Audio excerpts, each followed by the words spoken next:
Ça te dirait de voir Backseat jusqu'en 2027, 2040 même? Eh bah c'est possible, mais pour ça on a besoin de toi. Backseat c'est une émission qui tient à son indépendance, c'est pourquoi nous avons choisi de faire reposer une partie du financement de l'émission sur notre public. Chaque épisode coûte 13 000 €, ce qui comprend toute la logistique, mais surtout les salaires de chaque personne intervenant sur l'émission. Pour pouvoir diffuser toute l'année, nous avons besoin de 30 000 € par mois. Alors rends-toi sur KissKissBankBank, choisis l'abonnement que tu préfères et profite des contreparties que nous proposons en échange, comme le fait de voir l'émission en intégralité sur YouTube dès le vendredi matin, ou l'adhésion au Club Backseat qui donne accès à plein d'avantages. Si chaque spectateur régulier donnait 1 € par mois, nous pourrions produire Backseat pendant de nombreuses années. Alors rendez-vous sur KissKiss pour soutenir cette belle émission. Et tout de suite, ta VOD. Bonsoir à toutes et à tous, bienvenue sur Backseat, bonsoir. Bonsoir le public. Merci à toutes et à tous d'être là. Bonsoir tout le monde, bienvenue. C'est la dernière émission Backseat de cette saison, chers amis. Merci du fond du cœur. Grâce à vous, on a pu faire une saison complète et grâce à vous, on a même pu faire 3 émissions supplémentaires grâce à vos dons, à vos abonnements sur KissKissBankBank. Merci du fond du cœur. Ce soir, on a beaucoup de choses à dire et je ne suis pas seul. Je suis avec des merveilleuses et merveilleux chroniqueuses et chroniqueurs. On est avec Safia, mesdames et messieurs.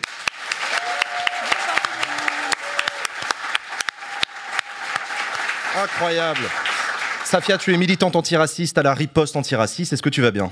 Je vais très bien, merci. Et toi, Jean? Bah ça va super, je suis content de te retrouver sur ce plateau pour cette dernière. Merci d'être avec nous. On est également avec Léa, mesdames et messieurs.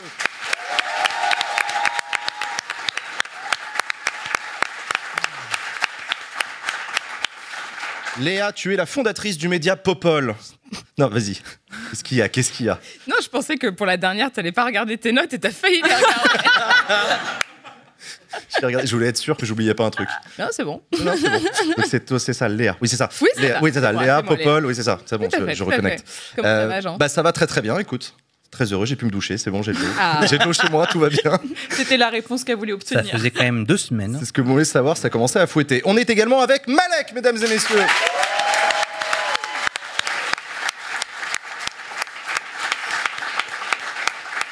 Malek, tu es conseiller en communication politique et créateur du podcast Autour de moi. Ouais, T'es toujours conseiller en communication politique ou t'arrêtes là? on va le savoir dans les prochains jours. Pourquoi? On verra. Mhm. En tout cas, j'espère que vous allez bien. Tout le monde, alors toute l'équipe, depuis que je suis arrivé, toute l'équipe m'a demandé si j'ai dormi cette nuit. Apparemment, ça se voit à ma tronche et ça me fait un peu peur.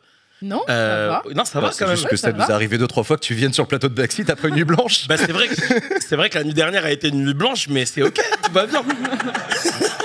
Tout va très bien. Non mais voilà, non mais t'es toujours au top, y a pas de problème. Merci, C'est c'est pas un le plus problème. important. Je suis archi content de vous retrouver. Mais on est très content d'être avec toi, Emilien. Merci, Malek. Waouh. Je peux m'appeler Emilia aussi. Vas-y, lis tes notes. Non mais lis tes c'est la notes. dernière, c'est Quelle la dernière, transition. c'est bon, on lâche tout. On est avec Emilien, mesdames et messieurs.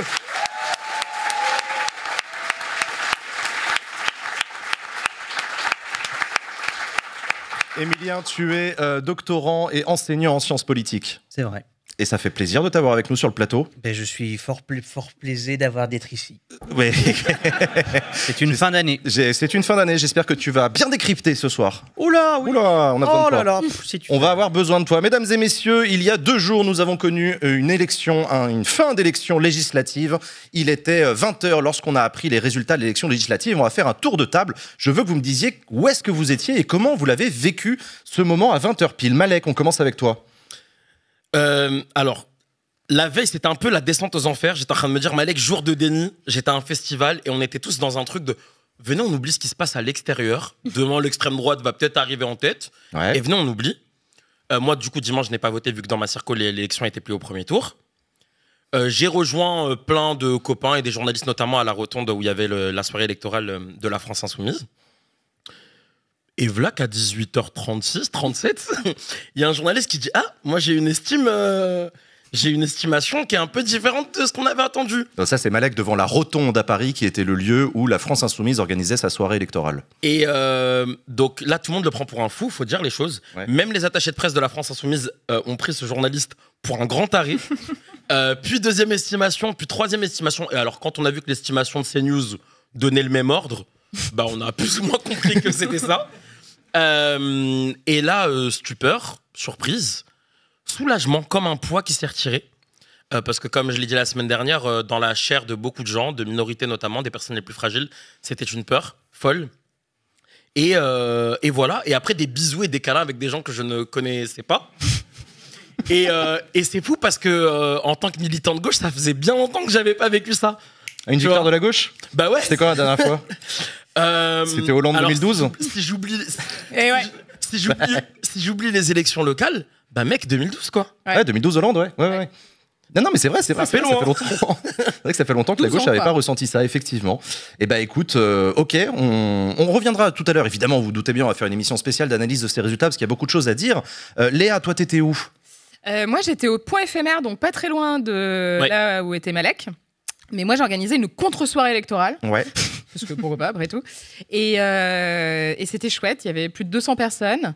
Et moi, j'étais persuadée qu'on allait y arriver. Donc là, c'est ma petite sœur et moi. On s'embrasse. Oh. Voilà. Et, grand soulagement aussi pour beaucoup de personnes autour de moi, notamment des membres de ma famille, très proches, etc. Donc c'était...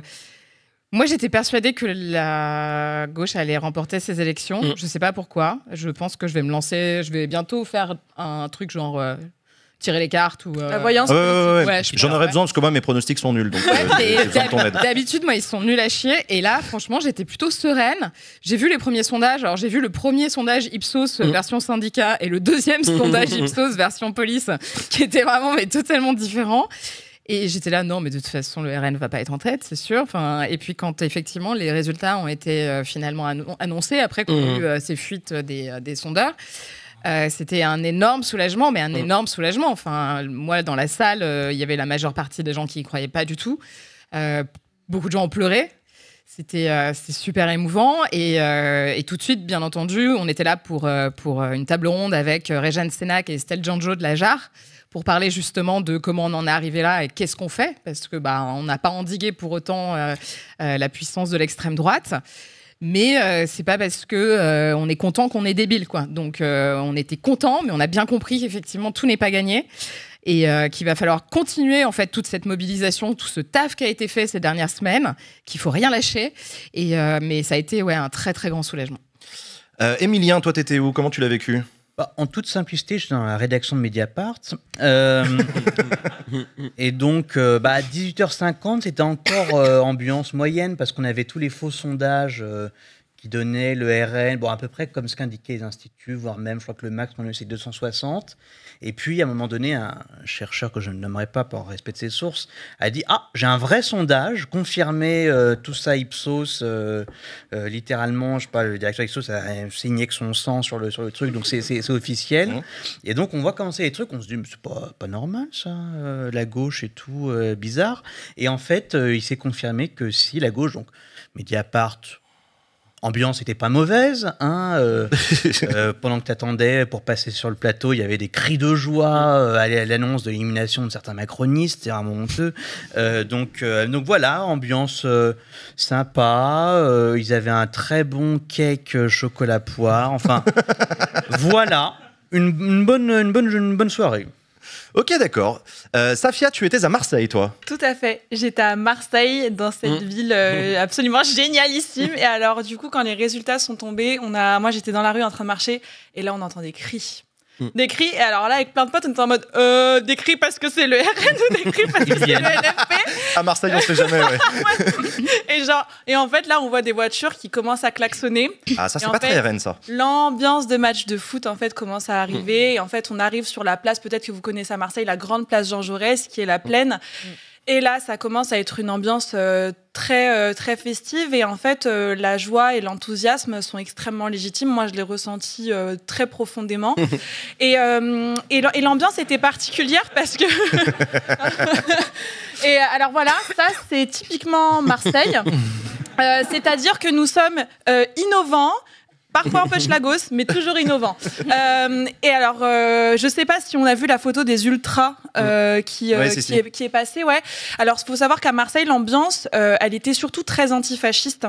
Parce qu'en fait, moi, ce que j'ai bien aimé à Marseille, c'est que il y avait une atmosphère de soulagement plus qu'une atmosphère de victoire, et les gens, j'avais l'impression, avaient très très conscience en fait du besoin d'une avancée antifasciste, et en fait les ultras que vous avez vus ont fêté les 30 ans de leur club, mais en ont profité pour chanter des slogans avec nous, des slogans antifascistes que je ne citerai pas parce que c'est un petit peu vulgaire, voilà, mais que j'ai beaucoup aimé.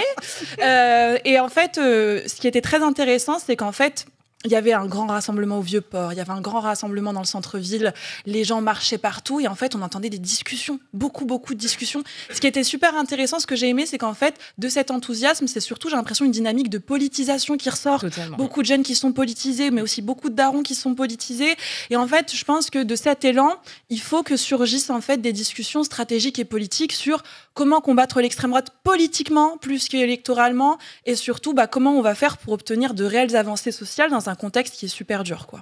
Et je me permets de préciser, Vas-y. là c'est le supporter de l'OM qui va parler, mais Safia a raison de rappeler que l'antifascisme et l'antiracisme, c'est dans la culture pure des groupes de supporters de l'Olympique de Marseille, le Commando Ultra, les South Winners, les MTP, et c'est pour ça que le fait qu'il y ait eu ces célébrations qu'à Marseille de cette manière, c'est la suite logique. C'est Marseille. C'est Marseille, son folklore incroyable. Non mais ok, très bien. Alors moi j'étais en stream. Je devant... vais te faire un coucou juste avant. T'es venu me faire un coucou, ça m'a fait super plaisir. J'étais en stream devant toute la France. Alors ce coup-ci, j'avais pas reçu d'informations en amont. D'habitude, c'est Adèle qui m'envoie des textos avec des infos croustillantes, des sondages pas encore sortis, etc. Là, Adèle, elle m'a oublié ce soir-là. Donc j'étais à poil, et surtout, moi, j'avais préparé. Non, j'avais des vêtements. Commencez pas. Drôle de stream. Autre ambiance. On juge pas. Non, mais j'avais mis un pantalon. Et qu'est-ce que je voulais dire? Non, mais j'avais pas d'informations en amont, et surtout, moi, je m'étais préparé à faire un stream avec un rassemblement national avec une majorité relative qui allait gouverner le pays, et je m'apprêtais à devoir expliquer que peut faire l'opposition à l'Assemblée face à un gouvernement. Enfin, je m'étais un peu préparé à ça. Et à 20h, le moment où le truc pop, je bug complètement. Vraiment, je suis en mode, mais what? Sérieux? Mais attends, mais c'est le bordel, mais c'est un blocage complet. Parce que du coup, c'était ma deuxième hypothèse, c'était un blocage institutionnel complet. Et du coup, je pars dans l'idée qu'en fait, c'est bloqué. Cette Assemblée nationale est bloquée, elle ne peut pas travailler. Et là, Jean-Luc Mélenchon prend la parole et dit: on a gagné, on va appliquer tout le programme, t'inquiète. Je suis en mode: mais non. En fait, parce que tu n'as pas les moyens politiques de le faire. Regarde l'Assemblée, on n'a pas vu la même, c'est chelou. Donc voilà, non, toute la soirée était un peu comme ça. Et puis après, on a continué le stream jusqu'à tard. Donc tu étais déçu du résultat, Jean? Non, j'étais pas déçu du résultat, j'étais surpris. Non, j'étais super soulagé, évidemment, que le RN soit pas au pouvoir. Mais je m'attendais pas à ce que la balle arrive dans le camp du NFP comme elle l'est aujourd'hui. La balle est dans le camp du NFP à bien des égards, et elle est aussi dans le camp de Macron. On va en parler. Qui ça? Dans le camp de Macron aussi. Eh ben, il a pas tout à fait disparu. Et on va en parler dans l'actualité de la semaine. C'est parti pour l'actu de la semaine.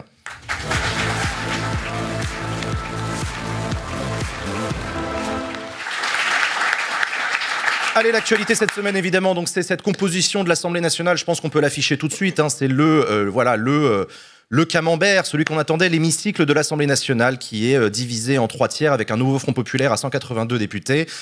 Ensemble, donc les macronistes à 168 députés, la droite, les républicains à 46 députés, et l'extrême droite qui s'en sort à je sais plus combien. 142, je crois. 142, LR ouais. Inclus, LR inclus, ouais. LR ciotiste inclus. 53. À droite. Beaucoup d'enseignements à droite. Beaucoup d'enseignements à tirer de cette élection. On va en parler. D'abord, il y a eu des choses qui se sont passées dans des circonscriptions très particulières. Je crois que vous vouliez en parler. Safia, toi, tu voulais nous parler justement du sud de la France, autour de Marseille. Tout à fait. Alors, le sud de la France, en fait, tout le pourtour méditerranéen. Je crois qu'on a l'image. Exactement. Vous voyez, tout ce que vous voyez en marron, ce sont les circonscriptions gagnées par le Rassemblement national. Donc tout le pourtour méditerranéen est acquis au Rassemblement national, à l'exception de grandes villes. Donc on a Avignon, notamment avec la victoire de Raphaël Arnaud, que je salue chaleureusement. Et ensuite, on a Marseille un petit peu, voilà, ces environs-là. Mais moi, je voulais vous en parler parce qu'en fait, j'ai vu notamment des choses passer sur Twitter. C'est la Côte d'Azur, tout ça, c'est un peu notre Floride à nous. C'est les petits bourgeois avec un teint orange qui ont voté Rassemblement national. C'est les vieux, ouais. Les amis, c'est un peu plus compliqué que ça parce qu'en fait, effectivement, on a dans le pourtour méditerranéen toute une petite bourgeoisie raciste qui a voté Rassemblement national, ou vous savez, cette alliance ciotiste, les Républicains, Rassemblement national. Mais la réalité, c'est qu'à Marseille, 3 circonscriptions sur 7 ont été gagnées par le Rassemblement national. Et ensuite, on a d'énormes bastions ouvriers comme la ville de Martigues, qui est autour de l'étang de Berre. C'est là où il y a toutes les raffineries, toutes les usines, tout. Ville acquise au Rassemblement national. Donc en fait, c'est plus compliqué que ça. Et en fait, moi, ça me fait prendre conscience de quelque chose. C'est qu'en fait, parmi ces victoires du RN, il y a évidemment des classes populaires qui ont voté pour le Rassemblement national. Et qu'aujourd'hui, s'il y a une victoire électorale du nouveau Front populaire, la réalité, c'est que le nouveau Front populaire, que ce soit l'approche traditionnelle de gauche qui dit, voilà, tous les électeurs RN, de toute façon, c'est foutu, c'est tous des racistes, ou alors que ce soit l'approche Ruffin qui nous dit, de toute façon, il ne faut pas parler antiracisme, ou que ce soit l'approche d'Olivier Faure qui est en train de nous dire il faut entendre l'électorat RN et dans ce cas-là, il faut plus de police, plus de sécurité, les immigrés, bon, ceci, cela. En fait, tout ça, ça ne marche pas, d'accord ? C'est pas comme ça qu'on unit les classes populaires. Et je crois que face à cela, va falloir vraiment se poser des questions. Comment unir les classes populaires ? Et là, je crois que les syndicats vont avoir un énorme rôle. Ils ont été très présents là dans la dynamique électorale de ces derniers temps. J'espère que là, ils vont prendre leurs responsabilités pour sortir de la dynamique électorale et avoir une dynamique politique sur le terrain et sur les lieux de travail, parce qu'en tout cas, ce qui s'est passé à Martigues et à Marseille m'a brisé le cœur. Effectivement, on a vu donc que le Rassemblement national est très solide dans le sud de la France. On le savait déjà, hein, c'était déjà des bastions pour eux. Ils sont aussi solides dans le nord et l'est. Le Rassemblement national n'a pas réussi à percer dans des régions comme la Bretagne, par exemple, qui résiste énormément à l'extrême droite depuis assez longtemps. Émilien, tu voulais nous parler de circonscription aussi. On sait que tu as une passion, toi. Pour un certain parti, oui, les Républicains, parce que finalement, là, tu as pris les chiffres officiels honteux qui ne mettent pas tous les Républicains dans les Républicains. Or, c'est bien qu'ils soient bien dans eux-mêmes. Et donc, ils sont en fait 55. On verra après la constitution des groupes précisément. Mais 55, c'est-à-dire à peine moins que la précédente législature. Et évidemment, ils ont beaucoup pâti dans des endroits où le RN a un peu tout raflé. L'Oise, la Marne, la Meurthe-et-Moselle, tout ça. Mais ils ont aussi gagné quelques circos. Ils ont même volé une circonscription dans l'Oise, pas dans l'Oise, dans le Loiret, au RN. Et en fait, grâce aux accords avec la Macronie, sous les triangulaires, ils ont piqué un certain nombre de circonscriptions en Île-de-France, 2 dans les Hauts-de-Seine, 2 dans le Val-de-Marne. Donc c'est notamment le LR Horizon qui a battu notre ancien invité Elias Loufoque. Ainsi que Vincent Jeanbrun qui a battu Rachel Keke. Oui. Voilà, bon bah écoutez, voilà. Et ce qui montre que, c'est essentiellement des sortants, mais que bon, dans des zones en fait très rurales, qui sont un peu les derniers bastions des Républicains, l'Orne, le Sud Massif Central, la Haute-Savoie, la Savoie, bon bah il y a un peu de résistance. On me dit on s'en fout, mais certes, c'est quand même peut-être eux qui vont constituer peut-être pas une minorité pour pivot ou quoi que ce soit, plutôt une minorité de blocage éventuellement, mais voilà, ils compteront, c'est quand même 55 personnes, c'est à peu près 1/10 de l'Assemblée nationale, et en face, il y aura à peu près une grosse quinzaine de ciotistes qui ont été élus. Ils n'ont pas fait des scores extraordinaires, il n'y a que 24% d'entre eux qui ont été élus, mais voilà, il a quand même réussi à constituer son petit groupe. Qui s'appelle À Droite. Alors je crois que ça s'appelle les Républicains à droite, composé alors certes de petits élus. À droite, point d'exclamation. Ouais, c'est il y a plein. Bon, en tout cas, ils sont bien à droite. Et Parce qu'il y a le point d'exclamation. Voilà, mais le point d'exclamation change tout, c'est beaucoup plus engageant. Et il y a beaucoup, notamment dans ce groupe-là, d'anciens soutiens d'Éric Zemmour. On a même quelqu'un qui donnait des cours dans l'Institut de Marion Maréchal. Donc, bonne ambiance dans ce groupe-là. Globalement, je leur souhaite. Voilà. Ça va être très très intéressant à suivre en tout cas. Léa, tu voulais parler, je crois, des reports de vote, des reports de voix, parce que c'était vraiment un peu l'enjeu de cet entre-deux tours. Qui va se mobiliser dans ce Front populaire? Qui vote quoi? Et oui. On a un petit graphique aussi, normalement, du journal Le Parisien. Voilà. Il est un peu dur à lire, ce graphique, je trouve. Non. Vas-y, explique-nous. Faut se focus un peu. Bougez pas. C'est simple. C'est pas prévu. Je pense qu'ils vont rester là. Je vais pas le regarder parce que sinon je vais bugger. Non, en gros, la question se posait de savoir comment le Front républicain avait fonctionné et surtout qui avait vraiment joué le jeu des électeuristes des différents camps politiques, notamment dans le cadre des désistements qu'il y a eu. Je vous rappelle qu'il y a eu 406 triangulaires et qu'in fine, il n'y en avait qu'une 90 de mémoire. Donc il y a eu beaucoup de désistements pour 89. effectivement... Pardon ? 89. S'il te plaît. Pardon. Non, mais c'est important la précision, tu as raison. Donc, il y en a eu 89 au final. Et donc, de fait, les électeurs et électrices étaient... alors, bon, il faut rappeler quand même que Bruno Le Maire avait dit il faut voter blanc, que Édouard Philippe avait été mi-cool aussi sur l'affaire en disant que... certes, il fallait se désister face au RN, mais qu'il fallait surtout pas voter LFI.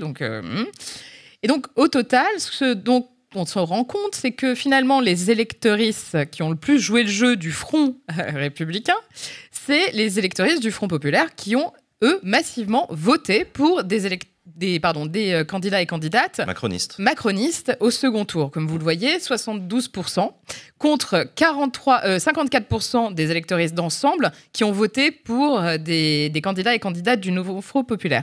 Donc 1 sur 2. Voilà. Donc je trouvais que c'était quand même assez intéressant et on en parlait pas mal aussi, on en avait parlé la semaine dernière sur l'émission en disant que finalement ce front républicain est porté par le peuple et par un véritable front populaire au sens propre du terme et ça se vérifie effectivement sur le report de voix, donc c'était quand même assez intéressant. Et on en parlait aussi, Jean t'en parlais toi la semaine dernière en disant que finalement c'est la preuve que les gens de droite, de manière générale, ont quand même pas trop l'habitude de faire barrage, quoi. C'est pas à eux qui on demande de faire barrage depuis des années, des décennies. C'est nouveau pour eux. Il y en a quand même un paquet qui ont joué le jeu, faut le reconnaître, et sinon on n'en serait pas là. Mais il y en a quand même aussi un certain nombre qui ont moins joué le jeu que les électeuristes de gauche. Voilà. C'est vrai que ce barrage, il avait été appelé très timidement par les leaders de la Macronie. Et, on va le dire. tu vois, moi, il y a des petits effets comme par exemple les échanges sur les groupes familiaux WhatsApp où les jeunes remontent les bretelles des vieux en leur disant qu'il ne faut pas déconner. Je pense que ce genre de truc a pu jouer. Sur des électeurs macronistes en leur disant non mais c'est bon là maintenant, faut faire barrage, arrêtez de chouiner sur Mélenchon, je l'aime pas, c'est plus l'enjeu, c'est plus le sujet. Je me permets un tout petit chiffre, il est resté dans ces triangulaires donc, qui ont été maintenus 11 où le RN est arrivé en tête. La plupart du temps, c'est un macroniste qui ne sait pas exister ou un petit coquin des Républicains. Et il se trouve que parmi ces 11 circonscriptions, dont celle de Béziers qui est un peu spéciale parce que je suis entre Ménard et RN, soit, eh bien, il y en a 10 qui ont été emportés par le RN. Donc vraisemblablement, s'il n'y avait pas eu ces 200 désistements, il y aurait eu beaucoup plus de RN. Désistements dont j'ai beaucoup entendu aussi, j'ai beaucoup lu sur le chat parfois des gens qui trouvaient que c'était antidémocratique le principe des désistements. Ça supprime du vote, des options possibles pour les électeurs, etc. Je ne suis pas d'accord avec cette analyse-là. Non mais dans ces cas-là, il faudrait tous les candidats aux 2 tours, c'est débile. Bah oui, ça n'a pas de sens. C'est le principe d'un second tour. Non, mais je suis d'accord avec toi. Mais le fait du désistement, c'est que la personne volontairement se désiste, alors qu'à la présidentielle, il n'y a pas de désistement. C'est les 2 personnes arrivées en tête, tu vois. Mais parce que c'est pas les mêmes règles, c'est pas les mêmes règles, je suis d'accord. Scrutin. Non, je suis complètement d'accord. Toi, Malek, est-ce qu'il y a des circonscriptions en particulier que tu as suivies de près ? Non, par contre, il y a des territoires, la Bretagne notamment, où le Rassemblement national avait dit la digue va tomber aussi en Bretagne. Et les Bretons ont résisté, merci à eux. Et c'est vraiment des petites choses aussi qui... En fait, je pense que ça aurait pu dire quelque chose sur l'avenir aussi du pays, tu vois. C'est des territoires entiers qui ont toujours fait barrage à les céder. Et ok, je vois qu'il y a des Bretons dans le chat. Let's go les Bretons dans le chat. Toujours là les bros. Non, pas de circo. Mais sur ce que tu dis là, sur le front républicain, mais qui en réalité s'est révélé presque un front anti-facho, tu vois. Merci encore une fois au Front populaire. Et pour le coup, je vais encore citer Jean-Luc Mélenchon. Putain, vraiment, je tombe malade en ce moment. Merci aux jeunes électeurs et aux quartiers populaires, parce qu'encore une fois, c'est eux qui ont sauvé le cul de tout le monde et le cul de la République, pour le coup, pour parler vulgairement. Et puis merci à la mobilisation de Zinzin aussi, quoi. Aussi. Ouais, la mobilisation était dingue. Ouf, quoi. Aussi. Et ça, comme tu disais tout à l'heure, Safia, ça c'est quelque chose sur lequel il faut qu'on capitalise en fait. Et ces personnes qui se sont mobilisées pendant cet entre-deux tours, qui ont vraiment joué le jeu et qui nous ont permis d'éviter le pire, il faut savoir aussi les embarquer dans un nouveau projet politique. Excuse-moi, je suis d'accord. Sophie Binet avait dit à l'entre-deux tours que la CGT était prête à organiser la résistance. Il y a eu ces rassemblements donc avec les médias indépendants. On avait vu la vidéo la semaine dernière. On avait déjà prévu, au cas où le RN était arrivé en tête, de faire déjà une mobilisation dès cette semaine pour commencer la résistance. Venez les gars, on continue de faire des trucs. On continue de se voir. Associations, syndicats, médias indépendants. Parce qu'il faut qu'on sorte d'un effet de réveil où c'est seulement pendant les périodes électorales. Et c'est ce que disait Usul la semaine dernière. Il y a une génération qui s'est mobilisée dans ce front républicain et qu'il va falloir acculturer à la mobilisation sur le temps long pas forcément partisane, parce qu'on sait que les partis politiques, les gens les aiment pas, surtout les jeunes, elle etc. n'est pas forcément nécessaire. Mais elle n'est pas forcément nécessaire, il y a d'autres manières de, il y a d'autres manières de le faire et tout. Puisque tu as parlé de Bretagne, je précise que le Mont-Saint-Michel a voté pour Ensemble. Je ne vois pas le rapport. Non, De toute façon, ils sont Géographiquement, c'est évident. c'est comme Nantes. Donc voilà. Qu'est-ce que je veux dire? Safia, tu voulais nous parler d'outre-mer aussi. Oui, etc. Autre circo dont je voulais vous parler, c'est les Outre-mer. Pourquoi alors? Effectivement, si vous avez regardé, les premiers résultats, notamment premier et second tour, sont tombés notamment pour les Antilles. Les Antilles, pour le coup, ont fait le taf, un vote majoritairement gauche, centre-gauche, mais en fait, les territoires, notamment aux Antilles, ont développé un antimacronisme extrêmement fort à cause du non-lieu qu'il y a eu sur le scandale du chlordécone. Vous savez, le pesticide qui a pollué les gens, les enfants, les terres, etc. Quand il y a eu les mobilisations contre le Covid-19, ils se sont pris le RAID et le GIGN dans la tête. Donc en fait, au premier tour présidentiel, ils avaient voté Mélenchon. Second tour, Le Pen par carrément antimacronisme. Autre ambiance. Donc là, on va dire les territoires sont restés à gauche aux Antilles pendant les législatives, mais autre ambiance à Mayotte et à La Réunion, parce que, en fait, pour la première fois de l'histoire, le Rassemblement national a des députés ultramarins. Ouais. Un député à Mayotte, un député à La Réunion. Et pourquoi? Il faut se rendre compte de l'adaptabilité, de la volatilité du discours Rassemblement national quand ils vont s'adresser aux Outre-mer. Quand ils vont à Mayotte, là, le problème, c'est plus comme nous en France hexagonale, c'est plus l'islam, les étrangers, etc. Là, ça devient le comorien. Le comorien. Quand ils vont à La Réunion, vous savez, le problème, c'est quoi? C'est les Mahorais, c'est-à-dire les habitants de Mayotte. Ouais, je vois que vous froncez des sourcils, mais c'est ça le Rassemblement national. C'est à chaque fois, dans le territoire, s'immiscer dans les fractures pour trouver le bouc émissaire. Et donc voilà, je crois que c'est très important de rappeler que ce qui est dramatique dans ce contexte-là, c'est d'avoir une percée du Rassemblement national dans les Outre-mer. Et à Mayotte, moi, ça me fait penser à quelque chose. C'est quand même plus que l'échec, la manière dont la stratégie de Darmanin avec l'opération Wambouchou et la stigmatisation des Comoriens a ouvert la voie au Rassemblement national jusqu'à obtenir un député Rassemblement national à Mayotte. Le Rassemblement national qui n'a pas disparu, loin de là, il arrive en force à l'Assemblée nationale avec 143 sièges. Il est le premier groupe politique à l'Assemblée nationale en nombre de députés. Non, il est le deuxième, pardon, parce qu'il y a Ensemble qui est devant. Ils étaient encore en train de compter leurs troupes. Enfin, Ensemble, c'est pas un groupe. Ouais, c'est vrai, c'est une Renaissance, ils sont 100. Non, c'est ça, Renaissance. C'est vraiment le premier groupe. Donc oui, tu as raison, le RN est bien le premier groupe. Les LRRN, là. Non, mais ils sont 127 quand même. Et le RN a obtenu 10 millions de voix au second tour de ces élections. Donc ça reste le premier parti de France. Ça reste une menace importante. Et on va voir ce que va donner un Rassemblement national à plus de 100 députés à l'Assemblée nationale. Qu'est-ce qu'ils vont être capables de faire? Est-ce qu'ils vont réussir à faire tomber des gouvernements? On le verra. Léa, tu voulais en parler? Je voulais justement peut-être nuancer un peu ces chiffres, notamment sur les 10 millions de voix. Il faut noter qu'il y a un écart qui est beaucoup moindre. Alors c'est vrai que tout le monde dit oui, 10 millions pour le RN au second tour et que 7 millions pour le NFP au second tour, etc. Alors déjà, mathématiquement, c'est assez logique parce que le RN a présenté masse de candidats dans quasiment toutes les circonscriptions, il n'y a eu aucun retrait. Alors que le NFP en a retiré plus de 160. Donc déjà, voilà. Et au premier tour, c'était pas loin. C'est-à-dire qu'il y avait quasiment autant de voix pour le nouveau Front populaire que pour le Rassemblement national. Je crois que ça s'est joué à 400 000 voix. Enfin, c'était pas énorme. Donc juste un peu aussi revenir sur ces chiffres parce que c'est des choses qui sont portées notamment par des influenceurs d'extrême droite en disant finalement c'est nous qui avons remporté les élections, machin.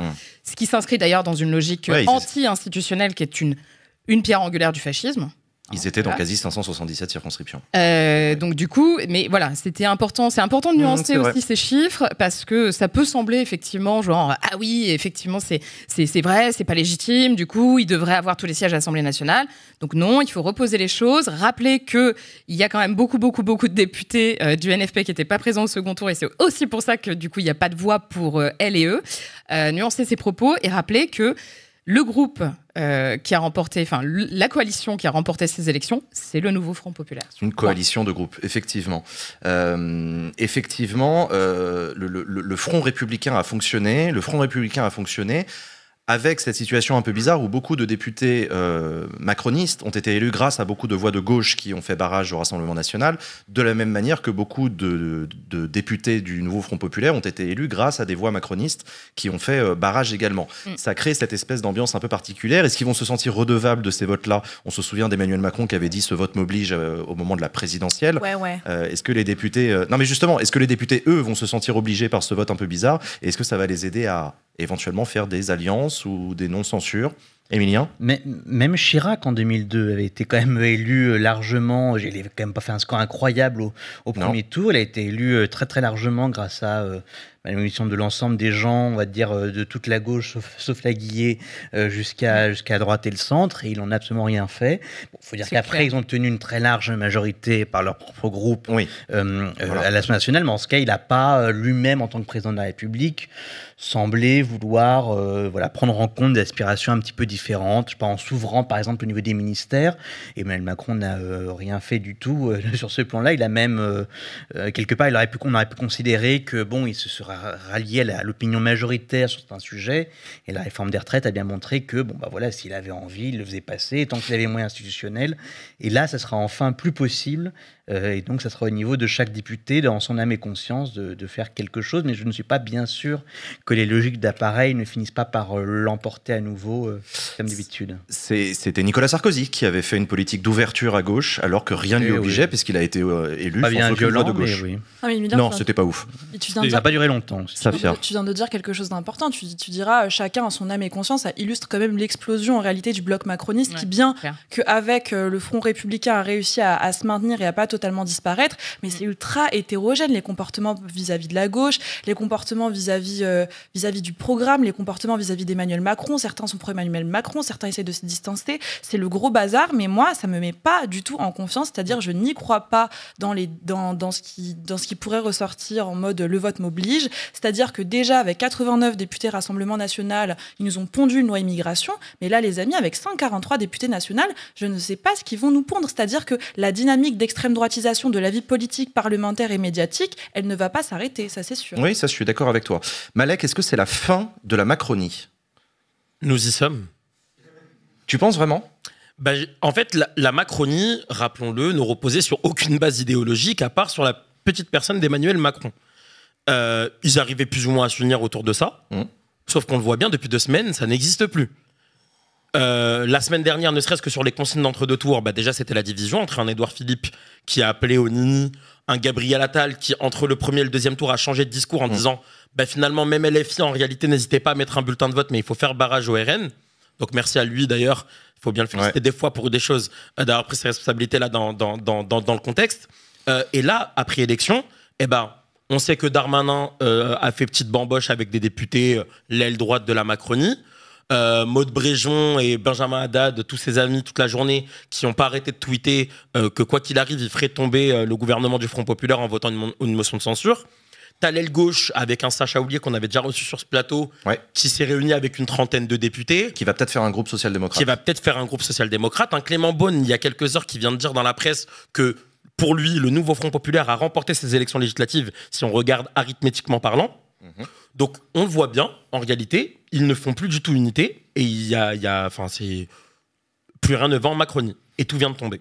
Non, c'est intéressant, ce sera à suivre de très très près parce que vous vous doutez bien qu'avec une Assemblée nationale aussi divisée, beaucoup de choses vont se jouer à l'Assemblée nationale. Et moi, je me pose la question de savoir à quel point est-ce que les députés macronistes se sentent liés par Emmanuel Macron. Est-ce que Emmanuel Macron va avoir la main sur ce groupe-là ? Moi, je pense qu'Emmanuel Macron a encore la main. Parce que c'est lui qui va décider de faire ou de défaire des gouvernements, c'est lui qui va dire à ses députés, par exemple, moi le scénario que j'imagine c'est que le nouveau Front Populaire va proposer un gouvernement et qu'Emmanuel Macron va le mettre au pouvoir en disant à ses députés, ne le censurez pas, en tout cas pas dans un premier temps, laissez-les travailler et faites-les chier avec des amendements, faites votre travail. Défoncez toutes les lois du NFP, tous leurs programmes, à chaque fois qu'ils veulent dépenser trop d'argent, vous mettez des amendements, vous menacez de pas voter le budget, etc. Pour gérer un groupe à l'Assemblée nationale, lorsque tu es l'exécutif, et en l'occurrence, lorsque tu es le président de la République, il faut quand même que tu aies quelqu'un qui le fasse. Et généralement, c'est le rôle du ministre ou de la ministre des Relations avec le Parlement et ou le rôle du ministre qui est au banc pour défendre les projets de loi. Et du Premier ministre, parce que Gabriel Attal, c'était ça. C'était un ministre des Relations avec le Parlement, plus, pour le coup. Donc, si Emmanuel Macron est seul tout au sein de l'exécutif, qui va gérer ça ? C'est-à-dire, qui va gérer... Un président de groupe. Tu parles. Ils deviennent un groupe d'opposition. Oui, ils deviennent un groupe d'opposition. Ils deviennent un groupe d'opposition assez classique, mais du coup, il ne faut pas que le dialogue soit totalement rompu avec l'Élysée, quoi.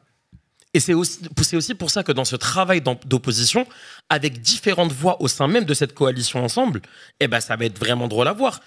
je défie, par exemple sur l'abrogation, ne serait-ce que sur l'abrogation de la loi immigration, et ben j'ai envie de voir ce que va voter Sacha Houlier et son groupe social-démocrate, et ce que va voter Gérald Darmanin avec son groupe de droitards. Bon, on sait. Non, mais c'est vrai. Et c'est peut-être là, et tu as raison, parce Et que là, ils sont plus ensemble. c'est peut-être dans ces moments-là et sur ces votes-là qu'on va voir la fin de la Macronie. Bah oui. C'est exactement au moment où il faudra se prononcer. Je prends aussi l'exemple d'Agnès Pannier-Runacher ce matin, qui est un ministre, qui était ministre, la sortante dans le gouvernement de Gabriel Attal, qui ce matin dans La Voix du Nord te dit que elle, la réforme de l'assurance chômage, bah, elle en est pas fan. Voilà, ça y est, ça commence à sortir du bois. Non, mais c'est La intéressant. Macronie, c'est terminé. La Macronie, c'est terminé de ce point de vue-là. Je suis d'accord avec toi. Je suis d'accord avec toi. Il y a un groupe qui s'en sort pas trop mal, je trouve, qui sauve les meubles, c'est les Républicains. Les Républicains non ciotistes. Et Horizon. Ils réussissent à progresser en nombre de députés. Horizon aussi. J'ai entendu Édouard Philippe, le soir du premier tour, dire « il y a tout à reconstruire à droite et au centre, j'y suis prêt ». Ce qui m'intéresse beaucoup parce qu'à mon avis, il va y avoir un move qui va partir là aussi dans cette recomposition où la droite va vouloir se recomposer sur des bases nouvelles.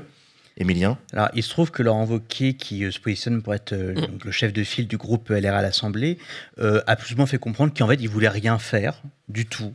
Il dit ni compromission, ni coalition. Okay. Donc, ils sont partis pour ne rien faire. Mais est-ce qu'ils vont voter les motions de censure? C'est ça qu'on veut savoir. Non, mais ils vont en faire chier. Ça, il n'y a pas de doute. Ils sont très, très forts. Mais je suis pas sûr que... Voilà, en tout cas, ils ont peur de vouloir s'engager dans cette fameuse coalition centrale dont rêvaient certains macronistes ou autres centristes de Sandrine Rousseau à Laurent Wauquiez. Quel bel gouvernement. Mais après, est-ce que ça bougera du côté d'Édouard Philippe, etc. Bon, à un moment donné, il y a bien un constat qui est que Édouard Philippe n'a pas changé d'idée depuis qu'il est parti des Républicains. Et c'était déjà ce que c'était les Républicains en 2017. Les Républicains sont les Républicains, qui malgré tout sont ceux qui n'ont pas voulu, même s'il y avait aussi des raisons personnelles, d'intérêt personnel, n'ont pas voulu rejoindre le RN. Donc à un moment donné, il va y avoir un truc un peu risible d'avoir ces deux groupes Horizon et LR qui en plus sont moins tenus par un soutien ou non à Macron, donc qui pourrait les cliver. Donc il y a bien quelque chose qui se passera. Après, il y aura évidemment le problème du combat de coq qui est le propre de la droite depuis 50 ans et depuis qu'il n'y a plus de Gaulle. Mais entre Laurent Wauquiez et Édouard Philippe, voilà, je sais pas, il y aura des concours Bon, mais pour savoir qui a ils sont loin d'être morts, hein, les LR. Mais en tout cas, oui, ils vont jouer un rôle, bon, qui sera pas dingue, hein, mais ils vont jouer un rôle. Ils peuvent tout à fait continuer à, je sais pas moi, essayer de rassembler plein de groupes différents pour faire voter des lois sur l'immigration. Ça peut tout à fait se faire. Hein. Malek parlait tout à l'heure de ces macronistes de gauche qui commencent à sortir du bois, on a entendu Sacha Houlier qui veut éventuellement créer un groupe de députés sociodémocrates. Léa, toi, tu as regardé, il y a quand même beaucoup de macronistes de gauche qui ont paumé les élections. Ouais. Voilà. Déjà, le concept en soi, il est macroniste de gauche, c'est très marrant. C'est à prendre avec des pincettes. Mais allez, le seul, notre mascotte un peu chez Backseat, Clément Beaune, typiquement, s'est fait tège. Premier tour. Pardon. Oh. Il regarde certainement Backseat parce qu'il doit. En plus, il regarde Backseat, il a plus que ça à faire. Non, mais voilà. C'est la malédiction Backseat. Il y en a un certain nombre qui étaient, qui se disaient de gauche. Bon, voilà, ça ne les engage que. Olivier Véran, qui effectivement n'ont pas été réélus. Ouais.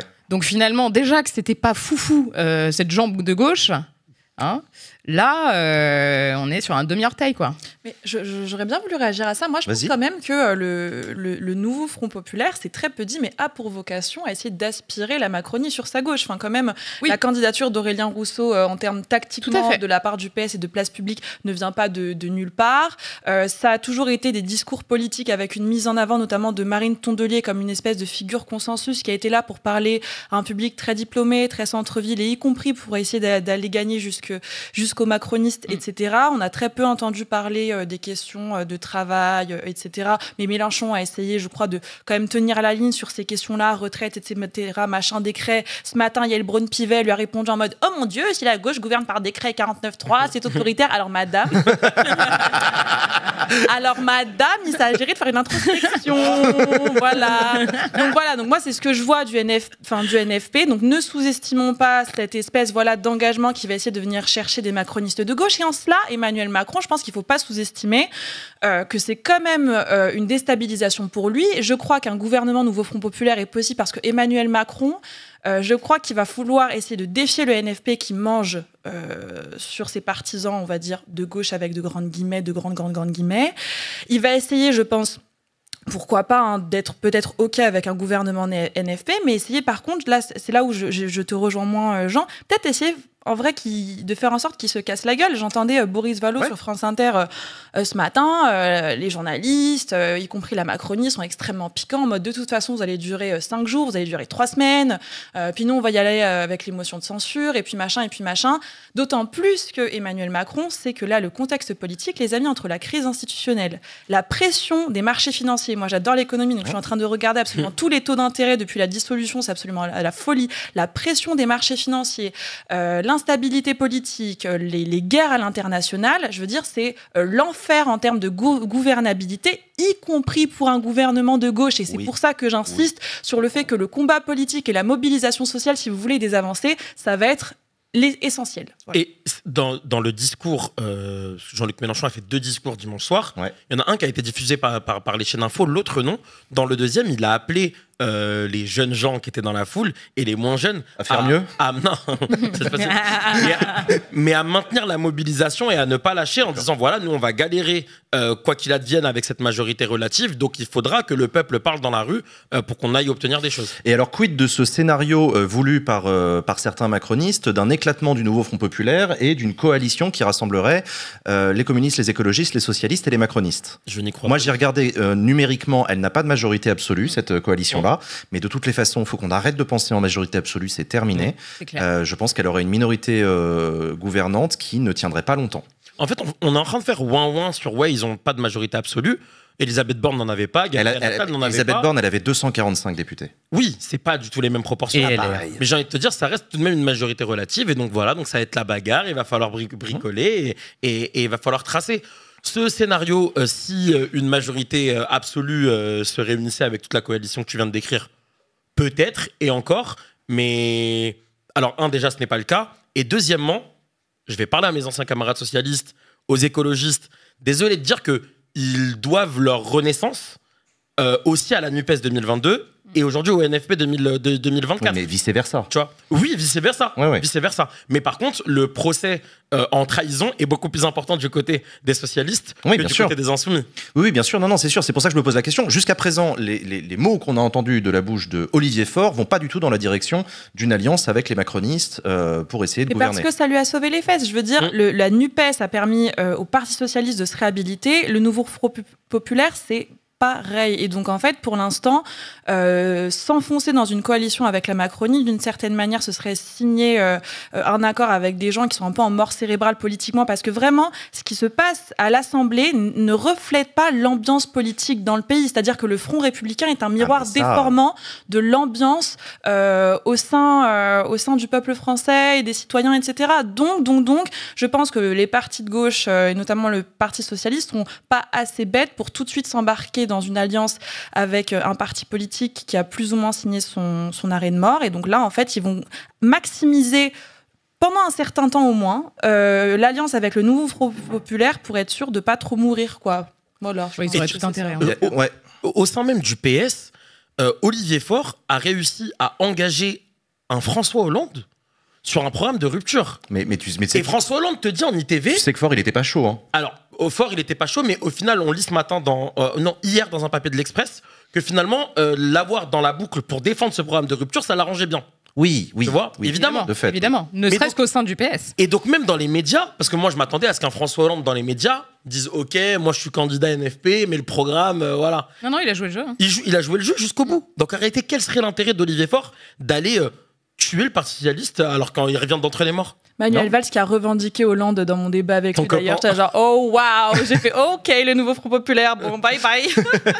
Mais ce qui est ouf, globalement, moi ce que ça m'inspire quand même, c'est que là on change radicalement de culture politique. Enfin, on va devoir changer radicalement de culture politique. C'est la première fois qu'on se retrouve dans ce cas de figure avec un morcellement en 3 blocs quand même assez évident au sein de l'Assemblée nationale. Dans un régime semi-présidentiel, c'est assez inédit parce que du coup, on est au-delà d'une question de cohabitation. C'est-à-dire que la cohabitation, elle fonctionne à condition qu'on reste dans quelque chose de bipartisan. Sauf que là, on est sorti du bipartisme. Donc moi, je pense qu'on a des années politiques devant nous sur la pratique de la culture politique qui vont être assez passionnantes. Mais ça veut dire Ils vont décevoir beaucoup de gens. Ça veut dire aussi que... Ou pas, parce que si on rentre davantage dans une logique peut-être de coalition, de compromis, la réalité en fait de la politique, d'essayer de négocier des choses pour faire avancer pour le mieux, peut-être qu'on va avoir de meilleurs résultats que ce dernier quinquennat, ce dernier deuxennat, comment on dit en 2 années ? 2 années. Bref, ces dernières 2 années où Macronat de 2 ans, où finalement Macron a vraiment dirigé de manière totalement autoritaire en faisant fi de ce qui se passait au Parlement. Maintenant, en fait, ça le rattrape. Le Parlement, il va être obligé de l'écouter. Alors moi, je suis complètement d'accord avec toi, mais donc, tu es d'accord pour dire que le programme du nouveau Front Populaire ne va pas être appliqué en intégralité, c'est pas non, vrai. c'est évident. Ce n'est pas vrai. C'est impossible. Le NFP va le vouloir, mais ils vont Techniquement, devoir jouer avec des amendements, ils vont devoir faire de la discussion parlementaire, Absolument. et ils vont devoir faire ces fameux compromis. Et je pense que je ne sais pas lesquels. J'aurais du mal à dire quel est le parti le plus capable de ce type de compromis. Puisque j'ai pas l'impression qu'il y ait un parti qui soit en capacité de se distinguer sur cette culture politique. On a toujours cette culture politique de celui qui veut réellement tirer la couverture vers lui, etc. On a quand même vu qu'il y a eu quelques exceptions, notamment pendant ces dernières années. Je pense à l'IVG dans la Constitution, je pense à la fin de vie, où il y a eu un certain nombre d'unanimités à l'Assemblée nationale et qui a réussi quand même à... Alors peut-être qu'on va avoir une Assemblée qui va pas avancer énormément, mais qui va avancer sur des trucs très forts comme ça, peut-être. Mais pour moi, c'est pas les mêmes sujets, parce qu'en fait, ces sujets effectivement de vie publique, très symboliques, c'est des choses en réalité que les libéraux, y compris au centre et à droite, veulent se réapproprier parce que c'est des gens qui sont très sensibles ce qu'on appelle au grand temps de l'histoire. Puis voilà, la vie parlementaire, c'est une vie qui est très théâtrale aussi. Mais par contre, là où sur le terrain, je suis extrêmement inquiète de l'extrême droitisation de la vie publique, c'est-à-dire on fait croire à des gens, notamment des classes populaires, qu'ils doivent aller chercher les miettes chez les Noirs et les Arabes, alors qu'en fait, les miettes, je suis désolée, elles se trouvent pas du côté de chez nous, mais il faut aller voir du côté des PDG comme chez Pouyanné. Enfin, désolé les amis, c'est pas ma mère, moi, qui est en train de voler le mec qui est dans son usine au fin fond de Martigues.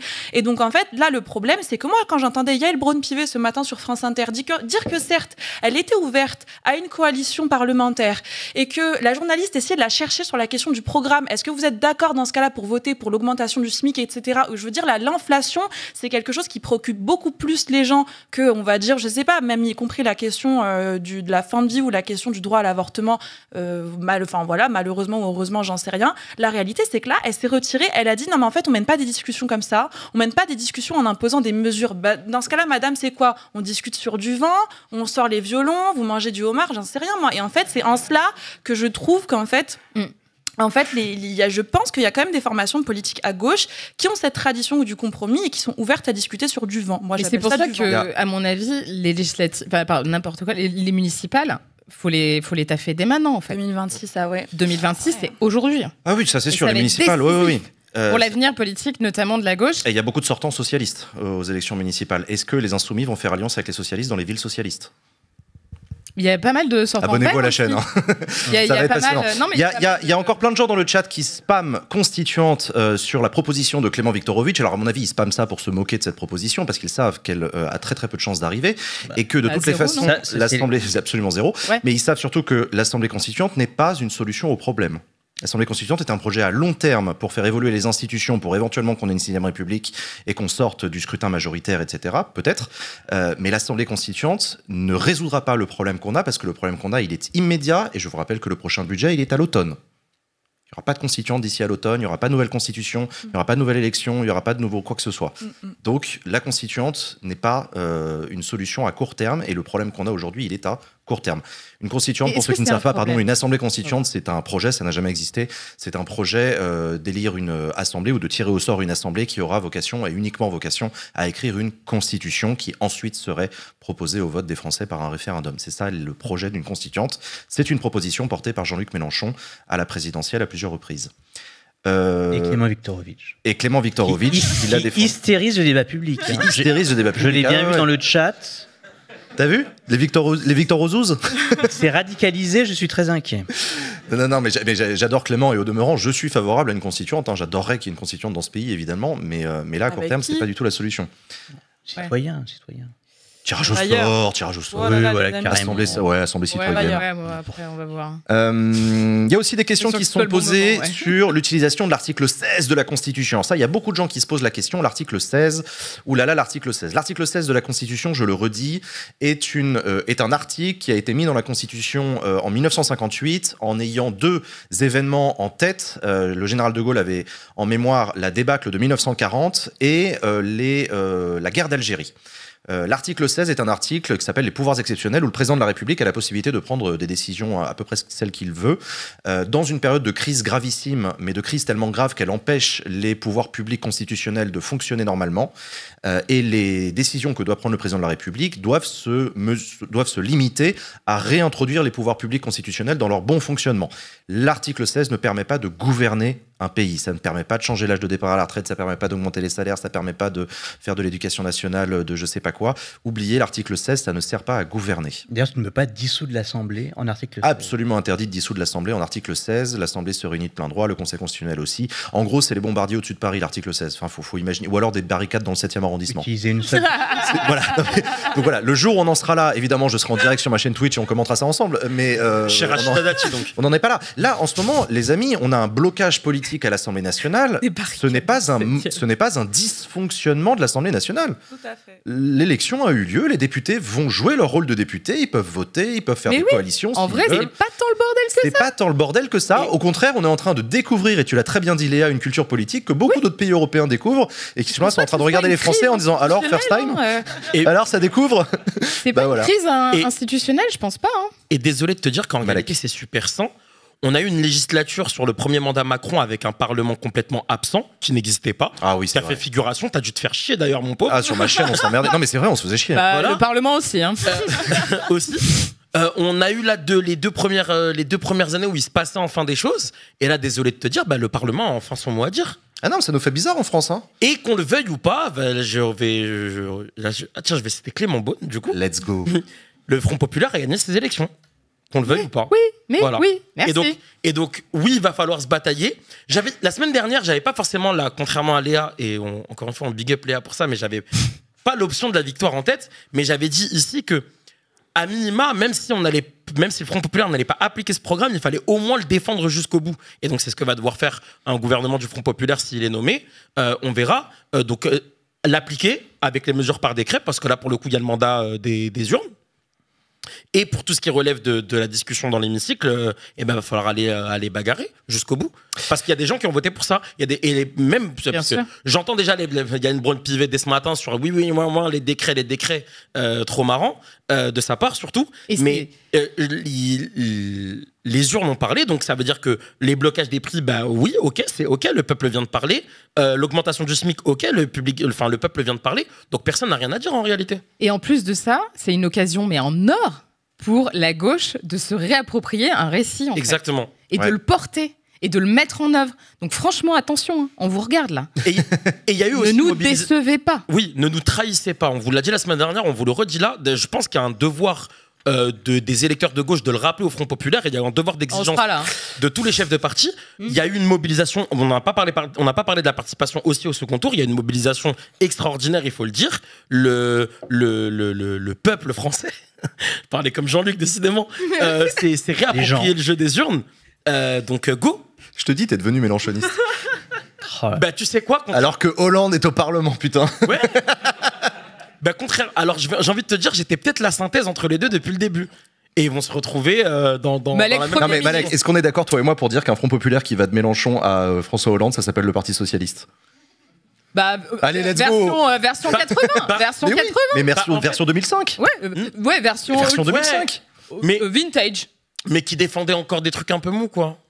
Ah bah oui, c'est le PS. Hein. Ça Bah, le PS des Là, on n'y est pas. non, c'est l'inverse, pardon, mais le PS des années 90-80 défendait l'abolition de l'héritage. Alors là, MDR aujourd'hui, Oui. franchement. 70. Non, mais 70 plus que 80, Oui, 90, 70, il y a quand même eu le virage de la rigueur entre Après, il y a temps. eu Jospin, il y a eu Mitterrand voilà, entre temps. la Majo PS 2005-2006. Ouais. faisait un peu chiant. C'était François Hollande, l'homme de la synthèse à l'époque. Tu te souviens? Voilà. T'as connu ça, mon bro? Bah, heureusement qu'il y avait la motion B. Hein. Heureusement que c'était celle de Jean-Luc. Eh oui. La motion B. Mais donc là, tout le monde se réunit au sein Il perdait tous les congrès. Bah ouais, mais c'est au pour ça moins, qu'il en veut plus à la France Insoumise. Malek, tu Ça voulais dire mobilise ça un peu, quoi. Les deux sont réunis au sein de la même maison pour défendre un programme de rupture et j'en suis le plus heureux. Absolument, je suis tout à fait d'accord avec toi. Gabriel Attal, le Premier ministre, a présenté sa démission comme le veut la coutume républicaine lundi matin. Le président de la République l'a refusé temporairement en lui disant « Attends, reste là, parce que là, J'aimerais voilà. trop qu'Usul soit là pour imiter Macron qui dit avec Gabi. S'il te plaît, reste là. Donc il lui dit reste là parce que là j'ai rien d'autre et j'ai rien d'autre pour une raison très simple, c'est que en fait il y a personne. On va parler de l'éléphant au milieu de la pièce, les amis. Le nouveau Front populaire négocie depuis dimanche soir pour se mettre d'accord autour d'un nom de Premier ministre. J'ai l'impression qu'ils n'arrivent pas à se mettre d'accord, à tel point que maintenant ils sortent dans la presse. Les Insoumis ont fait fuiter Clémence Guettet. Olivier Faure a déclaré en arrivant à l'Assemblée nationale qu'il était prêt à assumer cette fonction si on le lui demandait. Ouais, super, merci. Ça va peut-être être lui, ce sera peut-être Clémence Guettet, ce sera peut-être je sais pas qui. Qu'est-ce que vous en pensez? En fait, elle est là la question.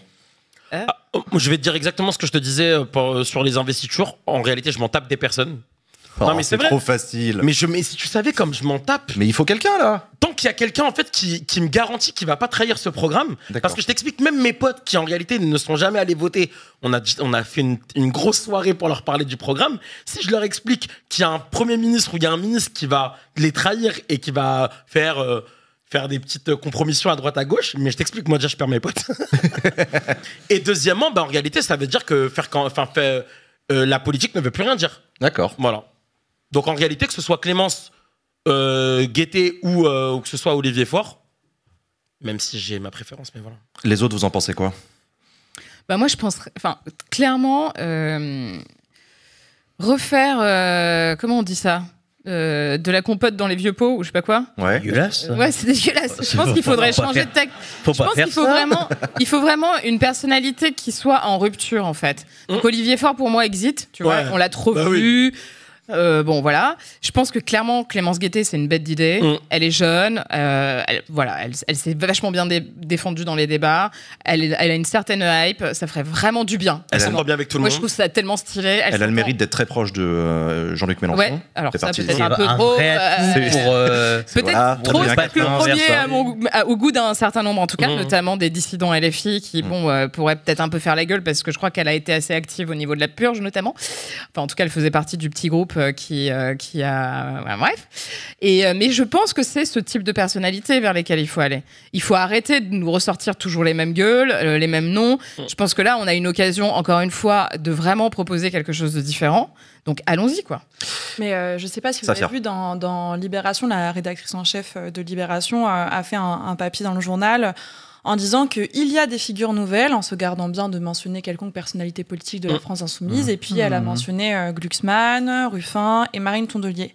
Je crois qu'on ne doit pas sous-estimer le fait qu'en fait, l'entre-soi de la gauche bourgeoise, parisienne et dans les salons, en fait, va y avoir une offensive, moi je pense, dans une dynamique politique d'isoler la France insoumise, mais qui va se traduire aussi dans les négociations pour le ou la première ministre, que Marine Tondelier est en réalité plutôt bien placée et que évidemment que ce qui se profile, ça va être des politiques de coalition momentanée, parlementaires, de compromis, dans des logiques de plus ou moins faire avancer. Et en cela, Marine Tondelier incarne plus ou moins ça. Donc en fait, je sais pas si la question c'est pas si j'ai des personnalités ou pas politiques préférées, c'est qu'en fait, il faut aussi entendre ce qui se passe dans les salons parisiens et que en soi les amis, c'est vraiment où là moi j'ai l'impression qu'on voit la différence entre la majorité et la minorité. Moi je trouve ça fou que ce soit une minorité de personnes qui savent que les personnes bourgeoises y compris de gauche votent et que la grande majorité qui là a fait des efforts ces derniers temps pour se mettre la tête dedans, qui s'est politisée contre le Front National, y compris dans les quartiers, dans les campagnes, avoir fait voter les parents, les machins, les grands-parents et tout.